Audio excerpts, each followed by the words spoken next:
Let's switch some gears here, shall we? There could be some consolidation and some public debuts in the food delivery space soon. And for more on this, we're joined by our good friend Heather Haddon. She is a reporter at the Wall Street Journal. Heather, always great to see you and happy Friday. So let's talk Thanks. about our weekend activities, which is ordering delivery, right? We're all going to do this all Me in weekend 10 long. minutes. Exactly. You are writing now that DoorDash and Postmates are considering going public. We've seen this being floated around, right, for the past year and a half or so, but there have been so many struggles here, food delivery services, Grubhub, the competition, and the public markets. I mean, this is not a good environment. How likely is it will we see an IPO from either of these guys? So you're right, there has been a lot of fits and starts when it comes to IPOs and these services. Postmates has acknowledged that they were considering an IPO last year. They put it on hold because of how Uber did when it hit the public markets. There was a lot of disappointment around that. They did not want to go out then. They say, according to some of our reporting and sources, they are still considering an IPO. DoorDash certainly still also considering an IPO. And it seems like both of those companies, to continue to grow, there needs to be some fresh cash infusion. I mean, this is a very expensive service to be running. It's very popular, as you said, everyone loves it on the weekends, evenings, etc. But it's really expensive to run. And these companies have done some raise. They've done some recent raises amongst investors. But in the post-WeWork era, there is more and more of a feeling among investors that you got to show us some profits, show us that you can make money. And in this industry, we're still working that out. Now, Grubhub, which you mentioned, is public, it is profitable, but it has also recently taken a big hit of its profits to spend to compete. So this industry is just getting more and more competitive, and that makes fundraising all the more crucial. Yeah, there was this really juicy nugget, Heather, in your report that said Uber Eats, Postmates, and DoorDash were all engaged in merger talks, all to shore up their finances, apparently last year, but no deals came together. That's fascinating if that was happening. Could we see more consolidation because of that? Is that basically how a lot of these companies are looking at to stay afloat, almost consolidating? And we have seen consolidation. So DoorDash bought Caviar last year. I think a lot of folks should probably be familiar with that service. There's been consolidation in Europe. Um, you know, we talked to one firm, Waiter, which is a regional player. A lot of folks have speculated maybe there could be some consolidation with them, along with the big players. So, like we reported, there were some of those talks last year. It's not totally clear how some of the advance those talks got. Some of this could be just getting to know you talks, but clearly everyone is trying to figure out what their options are as, this industry, again, it's very popular. Customers love it. Restaurants have a more mixed view of it, but are participating in it. But the profits from it are still really questionable.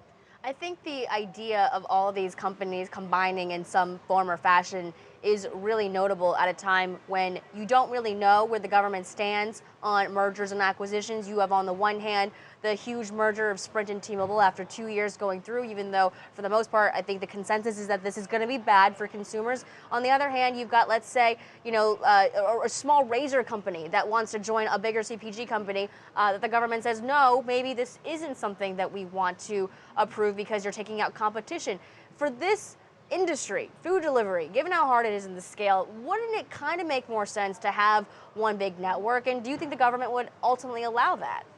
I mean, I think we're still far away from that. So we currently have four big players between Uber Eats, Postmates, DoorDash, and Grubhub. Those are big companies now that have footprints all over the country. So to see all of them consolidate in one, I think that would be, maybe very distant in the future, and then maybe there would be some concerns about too much market penetration for one company.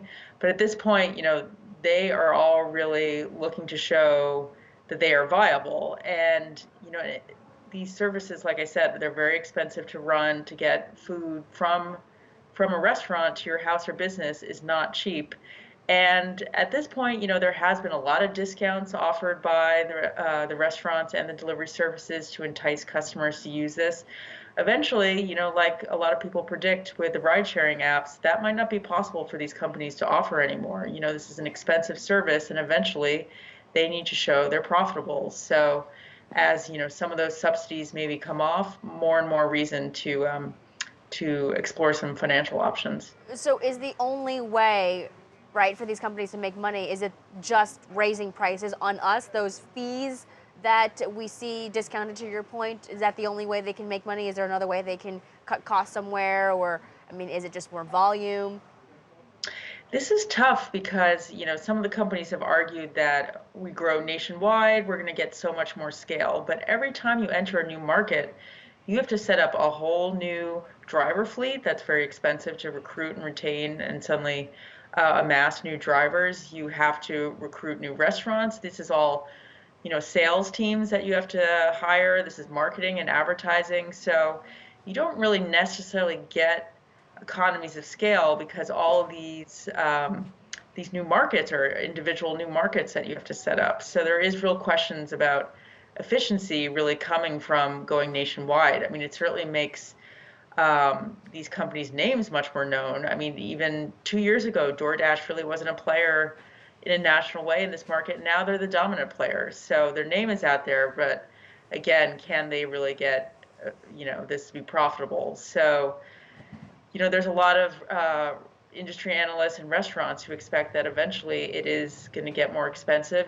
Some restaurants already charge more for the service for delivery than they do in store because they need to make money too. So Right. you could be paying more for this in the coming year. Right. Really quickly, do you ever see Uber spinning off Uber Eats, or do they essentially need, Uber's money to keep this thing afloat? They need to keep this thing together. So they have said that they're very committed to Uber Eats, and they have spun off markets and sold markets where they did not see it profitable. Now, from what we understand, the U.S. is still something they're very committed to. It's something they've invested in. They have some very important partnerships.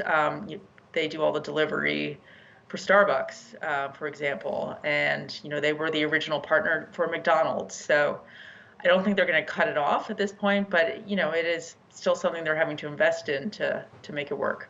All right, amazing conversation. Heather Haddon is a reporter over the Wall Street Journal. Always good to have you here, Heather. Thank you. Thanks so much.